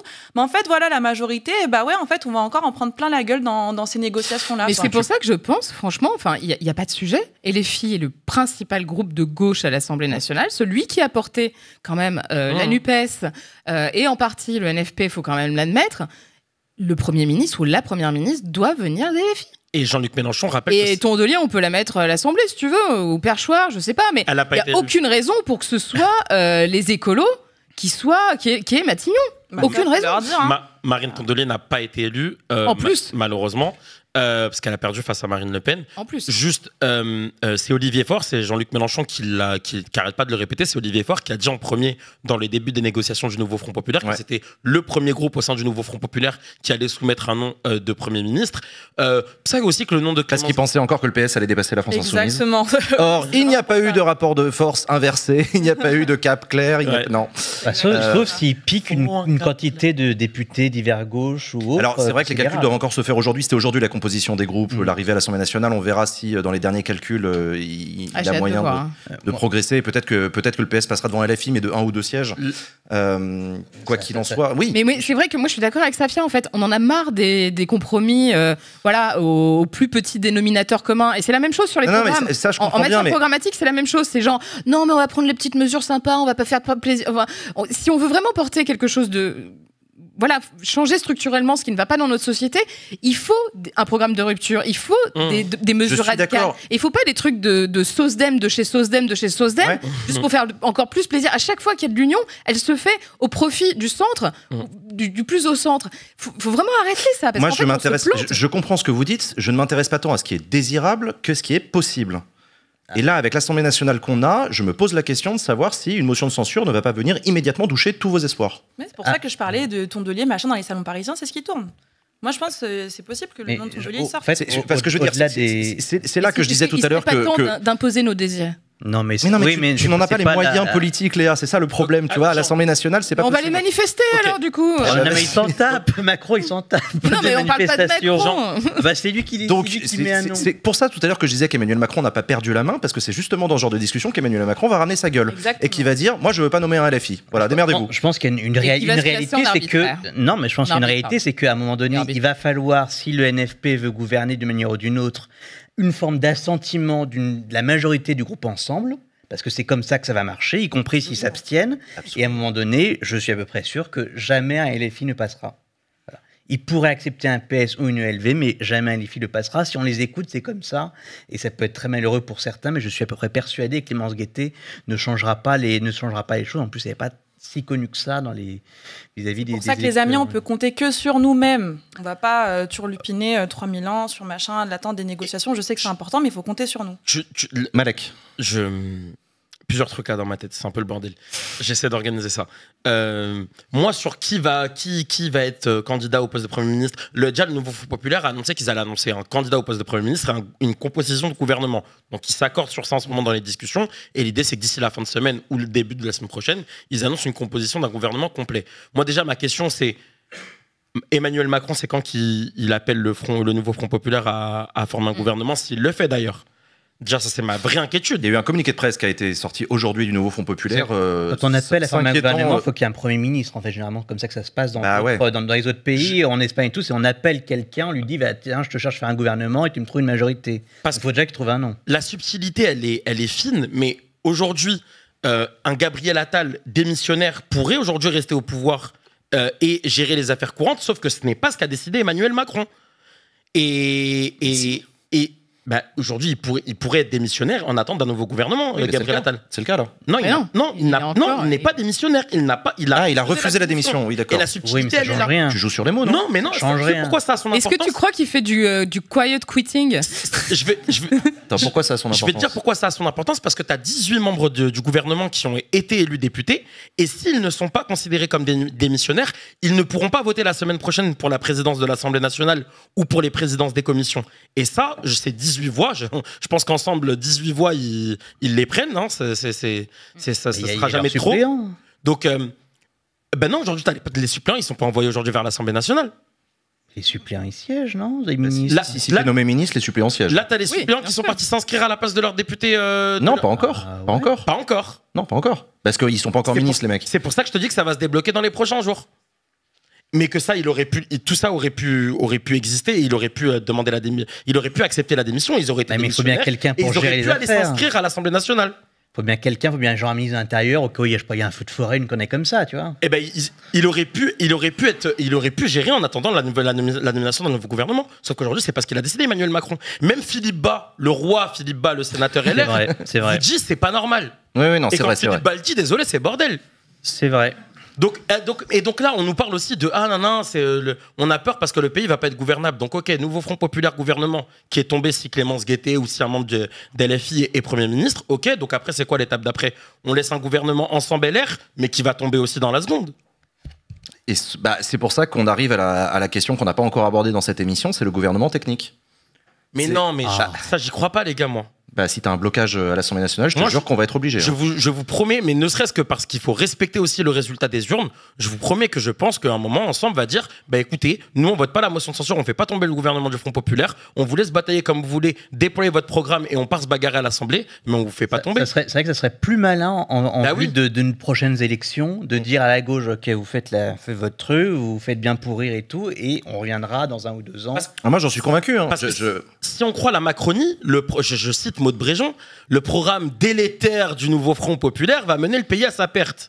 Dans ce cas-là, s'ils veulent dans 1 an refaire une dissolution et dire regardez, les meilleurs c'est nous, qu'ils laissent la gauche dérouler. C'est pour ça que je reviens au scénario que moi je crois le plus probable, c'est que le nouveau Front Populaire va gouverner avec les députés ensemble qui s'abstiennent de voter une motion de censure, au moins dans un premier temps, et qui cassent les couilles avec leurs amendements. Et t'es pas à l'abri aussi, je l'ai dit la semaine dernière, qu'il y ait quelques députés ensemble qui aillent rejoindre le nouveau Front Populaire. Ça, c'est possible, je suis d'accord. Mais oui. Je vais vous poser la question parce qu'elle se pose. Quid d'une coalition entre Ensemble et le Rassemblement National? L'hypothèse d'un Darmanin qui serait Premier ministre et qui pourrait avoir l'assentiment d'une partie du RN, j'y crois pas, moi. Non. Pas après après désistement et tout. Je pense que après, ils sont capables. Il y en a qui sont capables de tout, mais peut-être qu'ils rêveraient, etc. Je pense que c'est quand même difficile. Et je pense que le RN n'acceptera pas pareil. Le RN serait que ils ont quand même construit leur identité sur le rejet du système, etc.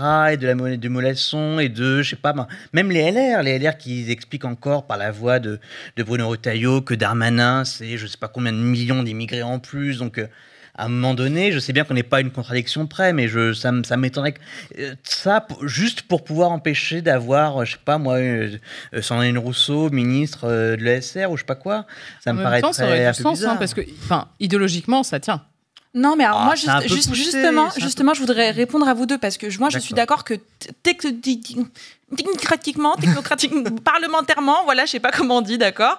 Ça ne tient pas, c'est-à-dire il y a des postures politiques où jamais Ensemble et le Rassemblement national ne feront quelconque coalition, c'est-à-dire que l'un et l'autre, il y a une tripolarisation de la vie parlementaire, d'accord. Le nouveau Front Populaire, le bloc centriste qui essaye de se reconstruire tant bien que mal avec Ensemble et le Rassemblement national. C'est-à-dire que cette tripolarisation a besoin des trois pour pouvoir vivre. Donc en fait, Ensemble, ils ont besoin d'un bloc en face Rassemblement national pour pouvoir survivre en fait dans les séquences politiques, parce qu'en fait, ça fait depuis 2017 que, le carburant, c'est le barrage contre le RN, le Front républicain, Et ce que tu disais, Léa, sur idéologiquement parlant, c'est pour ça que moi, je suis de l'école qui dit...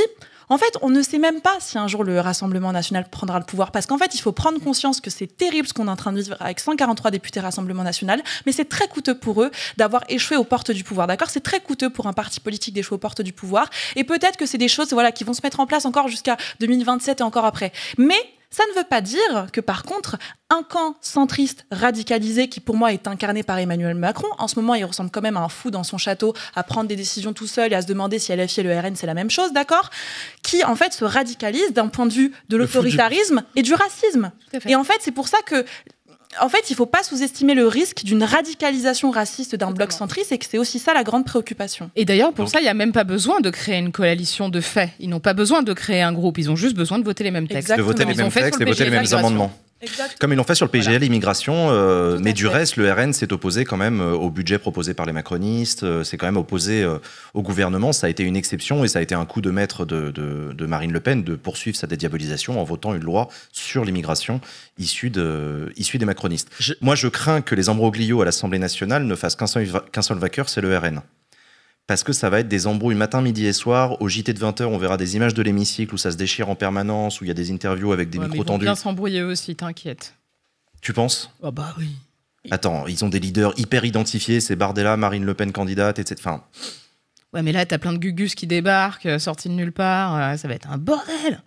Il n'empêche que le petit scénario de copain-copain Macron-RN, il a existé dans la tête de Thierry Solaire, le conseiller mis en examen plein de fois d'Emmanuel Macron, qui a organisé un dîner, c'est Libération qui a révélé ça aujourd'hui, avec autour de la table Bardella, Le Pen, Marine Le Pen, Édouard Philippe, Sébastien Lecornu.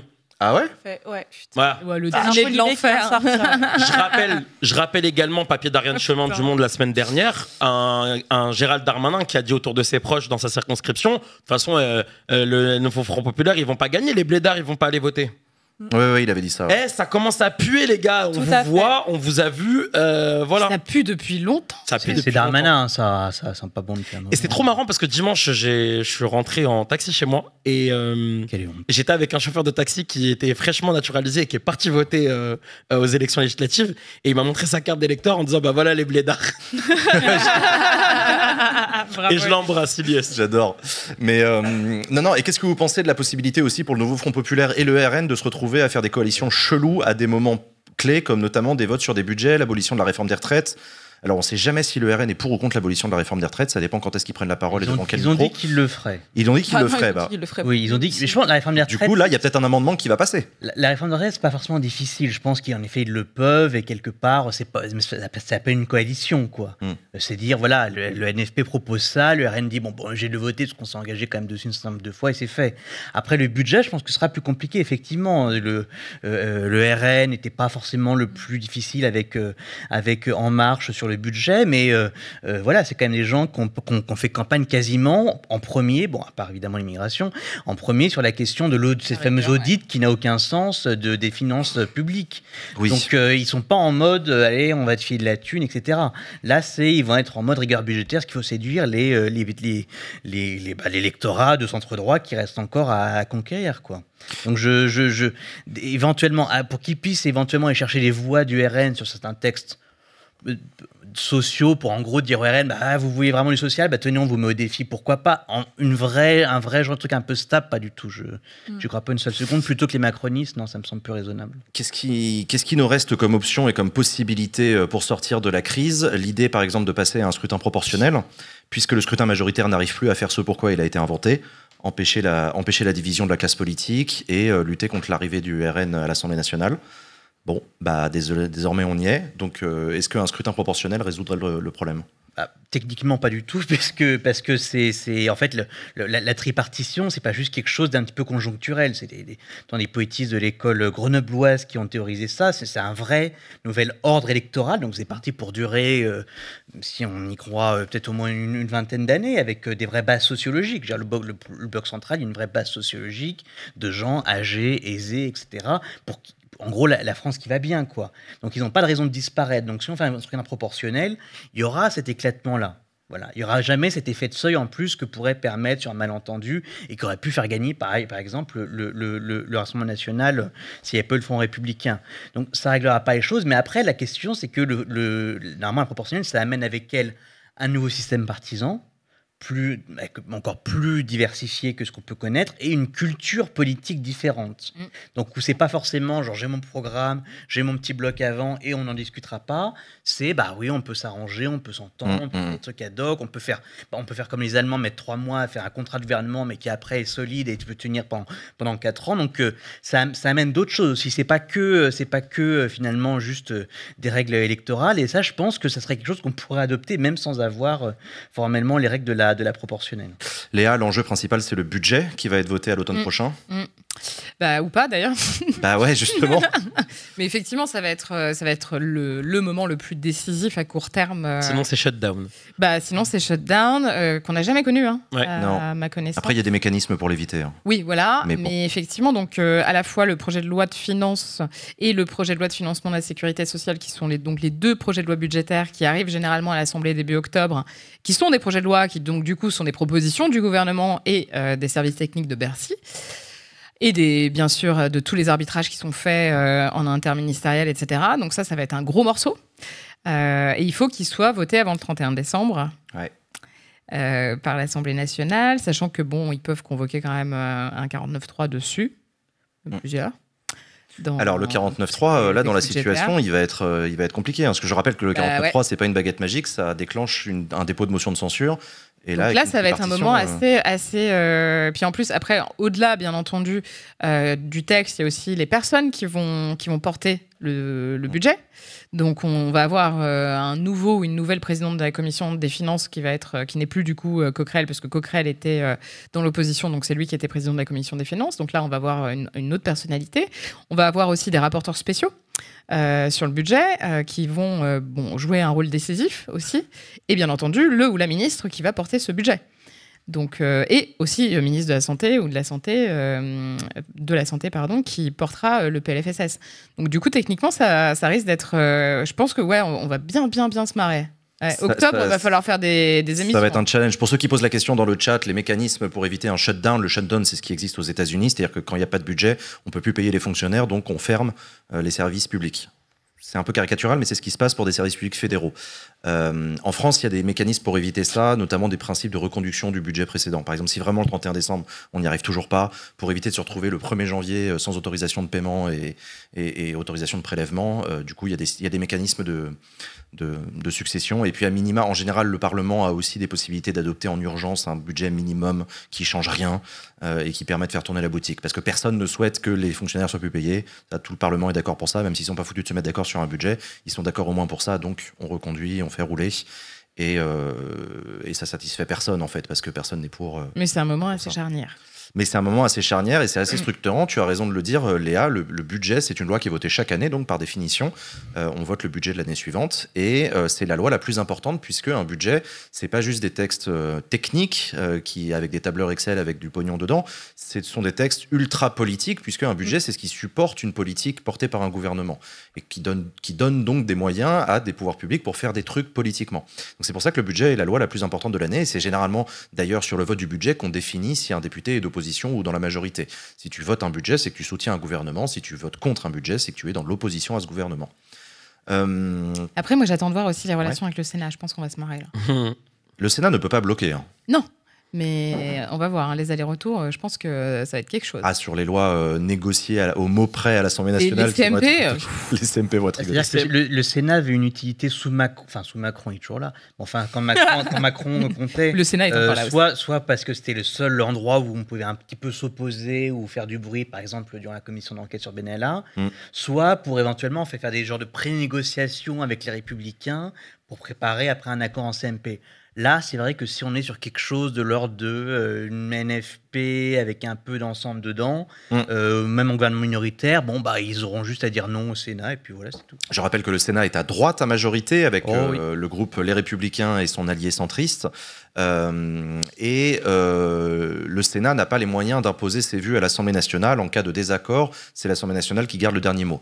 Donc voilà, le Sénat était à droite quand la gauche était au pouvoir et ça n'a pas empêché la gauche d'avoir le pouvoir et de gouverner véritablement. C'est l'année prochaine, les prochaines sénatoriales? Non, c'était 2020 les dernières. Non, attends. Non. C'est 2023 c'est 2023 les dernières. 2023 les dernières. Non, c'est tous les 3 ans. C'est tous les 3 ans, donc c'est 26. Non, 26. 2026. Pour parler filouterie et Sénat, t'as certains sénateurs socialistes, Rachid Temal notamment, qui te disent il faut réunir le nouveau Front populaire, députés et sénateurs, parce que dans ce cas, les socialistes sont majoritaires et que du coup, on peut proposer un nom de Premier ministre. Bien essayé, bien essayé. Bien essayé, non, c'est joli, c'est bien tenté, c'est de la merde, mais voilà, ça dégage. Mais c'est bien essayé, j'aime bien. J'embrasse Rachid Non, mais j'aime beaucoup Rachid Temal, je l'avais interviewé sur ma chaîne, mais bref. D'accord. Emmanuel Macron est un homme de coups. Il aime bien faire des coups, on l'a vu. C'est-à-dire c'est un homme de gauche, j'étais à quoi Emmanuel Macron est un homme de gauche, il l'a promis juré. En 2013. Non, mais qu'est-ce que je voulais dire? Est-ce qu'Emmanuel Macron nous tenterait pas un petit truc de derrière les fagots, genre un référendum? Pour bien unir la France, là. S'il veut, mais sur quel sujet? L'antidémocrate, à la limite sur l'immigration, pour qu'on soit nous tous dans la merde, mais alors sur un autre sujet, référendum. Il avait dit lui-même dans sa campagne en 2022 qu'il voulait avoir recours plus à des référendums. Il trouvait que les référendums, il n'y en avait pas assez en France et qu'il fallait redévopper une culture. Et on n'a pas fait en 2 ans. Je sais pas, la fin de vie. Non, mais la fin de vie, elle va être votée. Enfin, j'espère. Bah non, on sait pas. Ça se trouve, mais d'ailleurs, tout s'est arrêté. Faut reprendre les textes. Ils peuvent être votés en l'état. Mais oui. Il a besoin d'un référendum sur la France. Il faut les redéposer. Alors, tiens, il y a quelqu'un qui le dit dans le chat. Du coup, c'est pas moi qui ai dit le gros mot le premier. Et une démission, tiens. Ah ouais, c'est vrai, on avait imaginé ça. Mais donc, du coup, ça veut dire, imaginons, il démissionne la semaine prochaine. Ouais. On fait quoi, nous? On voit qu'elle a des étoiles dans les yeux. là, vraiment. Peut-être, Alors, on a sur l'article 7 ou 8, je sais plus, 7, je crois, on a entre 20 et 35 jours. Enfin, le conseil Pour constitutionnel va organiser, 35 jours. J'allais te pour demander c'est organiser, combien, c'est 35 max? Oui, c'est 35 max. Il y a même écrit que le conseil constitutionnel peut reporter, mais jamais au-delà de 35. Donc on serait au cœur des JO, ce serait c'est génial. très génial. Ouais. Je pense que c'est le bon Les moment. grèves générales, genre. La grève générale, et on rajoute ça. La CGT, les gens ne peuvent plus aller jusqu'au bureau de vote, c'est beau. Et je rappelle qu'une démission ne changerait rien ça au problème. rien. C'est-à-dire qu'on aurait un nouveau président de la République, bravo à lui, qui se retrouverait dans le Ouais. même problème que Macron. Je fais quoi maintenant? C'est le bordel cette assemblée. Et il pourra pas dissoudre. C'est Ça ça. aussi, il y a des gens qui se demandent est-ce qu'il y a un reset cooldown sur la dissolution en cas d'élection de président de la République? La réponse est non. Il Jean ne peut être. Je sais pas si tu te souviens, je crois que des gens t'ont posé la question sur ton stream, les gens t'avaient demandé, et on peut le Tu redire regardes mes ici. streams? Pas parfois, oui. Ça me fait plaisir. Bon, tu sais qu'on est là. Hein. On Ça est fait- là, C'est vrai qu'en plus vous êtes là dans le chat et tout, ça fait plaisir. peut-être je suis en anonyme, mais toujours.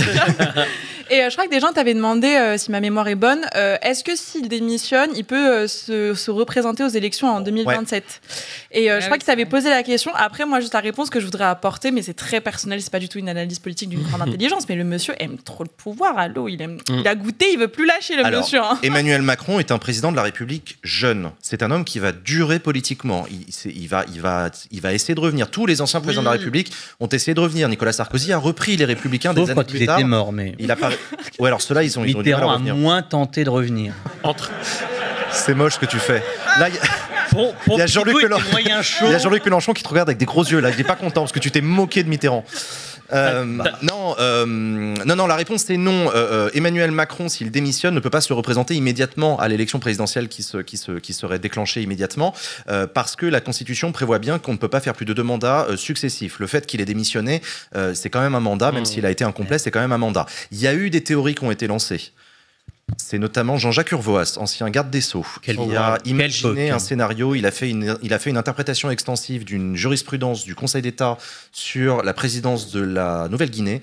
Comme ils ont autorisé à faire plusieurs mandats successifs à un président, il s'est dit mais tiens, si on reprend le même dispositif juridique et argumentatif du Conseil d'État et qu'on le transpose sur la Constitution, alors peut-être un président pourrait faire 3 mandats successifs. Il a trop de temps libre. Tous grave. les profs de droit constitutionnel qui ont lu ce truc lui ont dit non. Voilà. non, ça marche pas. Tu peux pas faire 2 mandats successifs et un mandat écourté par D'ailleurs, il y aura est un mandat. nouveau président du Conseil constitutionnel l'année prochaine, nommé par Emmanuel Macron. nommé par Emmanuel Macron. Et il n'y avait pas des discussions sur un nom qui... C'était pas Bruno Le Maire? Oh non. Oh, putain, Ah, non. ça, c'est ce qui a circulé dans la presse. Non, ça fait 2 c'est vieux. ce que j'ai fait circuler dans la presse. Non, mais Non, je sais pas. et il y a aussi, au-delà du fait que ça va rien changer et qu'il n'y a pas de dissolution possible, Emmanuel Macron est obsédé encore une fois par sa place dans l'histoire. Il y a les JO qui arrivent, il y a la réouverture de Notre-Dame en décembre. Le gars va jamais démissionner avant, les gars. Ah bah ouais, il y a Pau, donc, il va aller à Notre-Dame. C'est sûr, on va avoir un truc en Mondiovision. Il va faire un il y a 2 Tédéum. pots là qui peut pas Ah louper. oui. Il va faire un Tédéum qui est le chant des rois de France à Notre-Dame pour célébrer la victoire. Je te jure qu'il va le faire.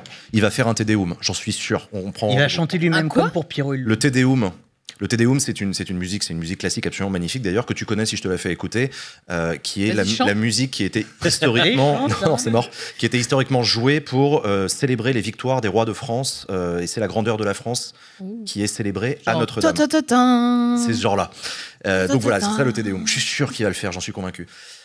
Et donc, je sais plus ce qu'on disait juste avant. Ah, et sur la- Non, je l'ai vu dans le chat, quelqu'un l'a dit, c'est Dupond-Moretti qui serait pressenti pour présider le Conseil constitutionnel. Ah oui, ça, j'ai lu ça. J'ai lu ça. La suite d'Emmanuel Macron après l'Élysée, ça avait été dit il y a quelques années dans un bouquin, le Conseil européen, ça le hyperait. Alors, la présidence du pas Conseil des européen, Européens. ça a été créé par Nicolas Sarkozy dans le traité de Lisbonne, parce que Nicolas Sarkozy voulait ce poste. Voilà. Ils avaient mis Van Runebeck la première année pour mettre un clown.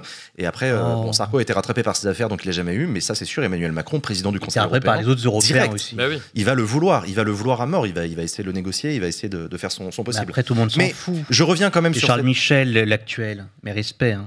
mes respects à Charles Michel, mais on s'en branle un peu. Charles Michel qui est francophone, Ah, voilà. j'aimerais bien l'interviewer sur Brexit. Si Mais tu bref. veux. Je te remercie, Emilien. Chacun son truc. Je te remercie beaucoup, Emilien. Je t'en prie.